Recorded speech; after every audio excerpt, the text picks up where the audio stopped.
මේ ජීවිතේ අපායක් කරගෙන මේ අනිත්‍යයි කියලා මෝනේ ළඟ කිසිම වෙර වීරියක් නොකොට එහෙම නෙමෙයි. ඔයාලා දැන් කසාද බැඳපු අය ඉන්නවා. දරුමාළු ඉන්න අය ඔයාලට මේ වගකීම් දරන්න ඕන.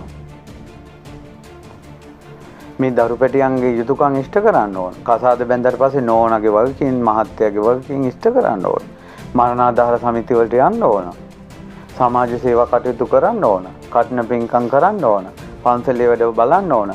ළමයිගේ ඉස්කෝලේ වලට ඉස්කෝලේ රැස්සින් වලට යන්න ඕන. වගකීම් කී කෝටියක්ද?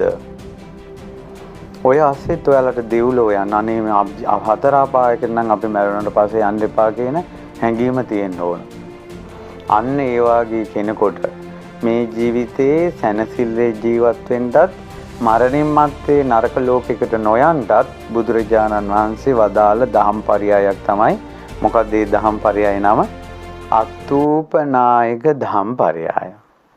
තමා උපමාවට ගන්නා වූ දහම් පරයය.